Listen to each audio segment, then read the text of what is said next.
How to create an ebook in Canva, step by step for beginners.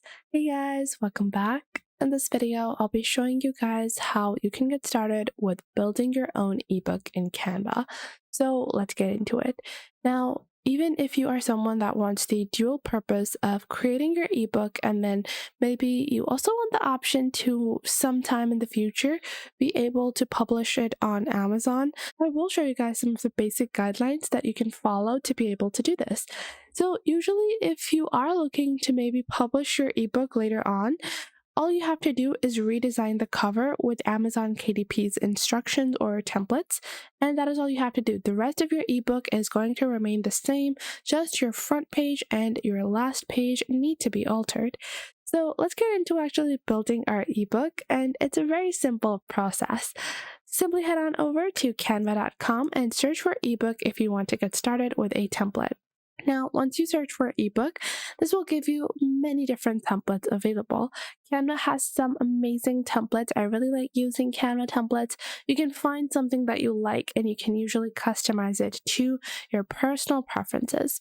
However, if you're someone that is not comfortable with using a template, you can always get started with a blank ebook. Now, I'm going to be using this minimalistic template because actually I really like to add things to a template. So I'm going to click on customize this template and let's get started. Now, once we get started, the first thing we have to do is design our cover page. So this is going to be self-care, the care we deserve, or the journal of a woman. Let's say that's the title.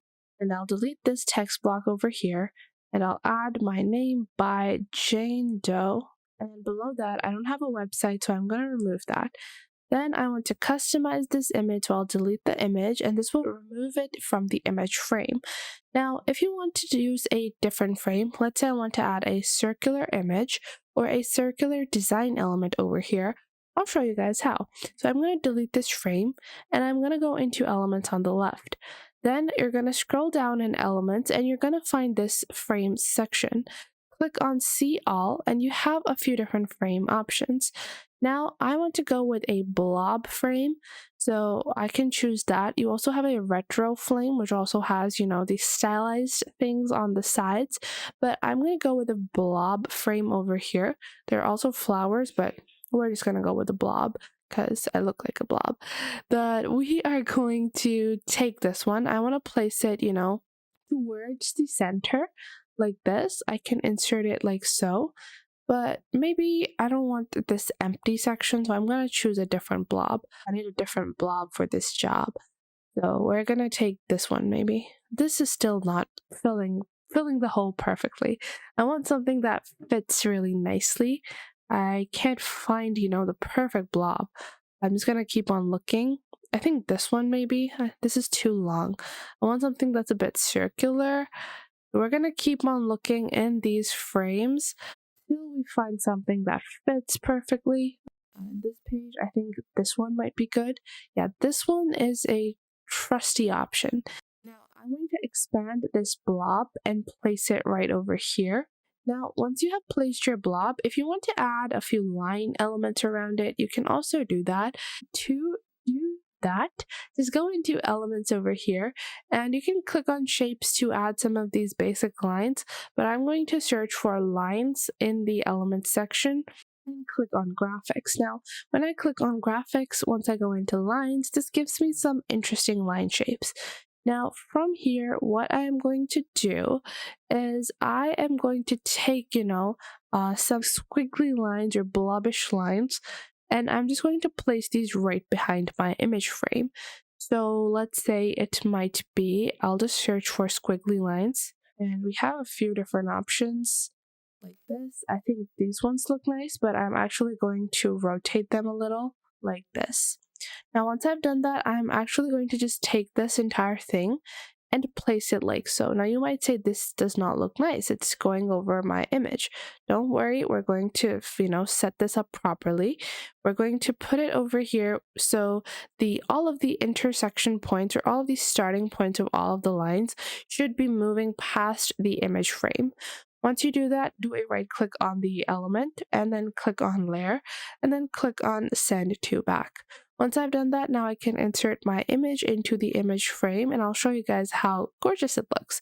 So let's say I want to go for a self-care image. I'll just search for self-care and use a stock photo like this one, or maybe this one, like so. Now, once I have inserted my image, you guys can see this is what my first page looks like. So it's a really interesting design, and I can get started with building our second page. Now, one thing to note is that this is just customization of a template. If you want to change the structure of a template, that is totally up to you as well.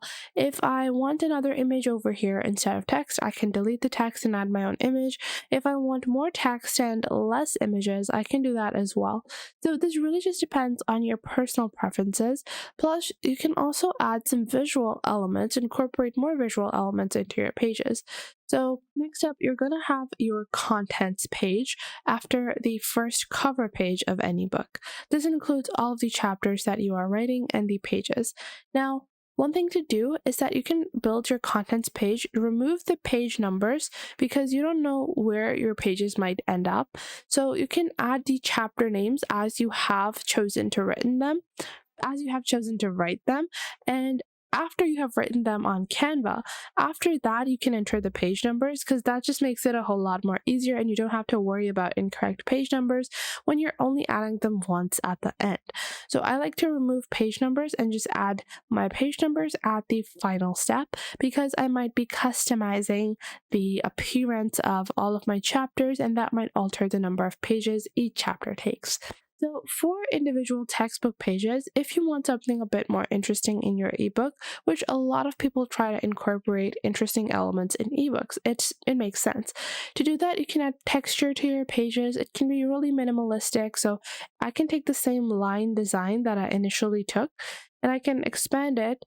Once I do that, I can click on layer and then click on bring to the back. I need to bring this to the back. It's not moving. Send to back, making sure it is being sent to the back. I'm going to align these layers. And once you have your element at the back, you're going to click on the transparency and you're going to make it super transparent. So once you've made it super transparent, you will see it just adds a really nice dynamic effect. This is still pretty it's visible. I can make it even more transparent, like to a 5. And now we can see some really subtle lines. Now, once you have completed the customization of your ebook, a really great thing that you can do is that you can actually convert this into a flipbook directly on Canva, but there is a third-party integration involved. So you can click on share and click on download this as a PDF as a standard ebook. But if you want to convert this into an ebook, click on into a flipbook ebook, click on share, click on more, and then scroll to the design section and click on Highsign Flipbooks. Now, Highsign Flipbooks lets you convert 5 books into flippable ebooks for free, so you'll be able to provide a more luxurious experience for your ebook with this little integration. So I hope you guys enjoyed this video. If you did, make sure to leave a like and subscribe.